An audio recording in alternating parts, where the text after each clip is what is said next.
কারো জন্য খুব বেশি পাগলামি করতে করতে আপনি একটা সময় শান্ত হয়ে যাবেন। তখন চাইলেও আর আগের মতো পাগলামি করতে ইচ্ছা করে না।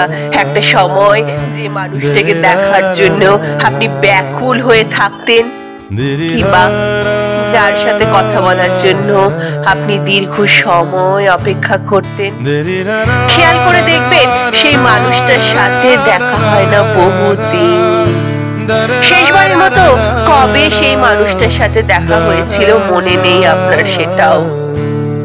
আজ যে মানুষটার একটু গুরুত্ব পাওয়ার জন্য আপনি পাগল, সেই মানুষটার জন্যই আপনি আর পাগল থাকবেন না। তখন আপনার ভেতরে চেঞ্জেস আসতে থাকবে, আপনি নিজেকে একটু একটু করে বদলাতে থাকবেন। আপনি নিজেই তখন ফিল করতে পারবেন আপনি আগের থেকে কতটা নিজেকে বদলে ফেলেছেন।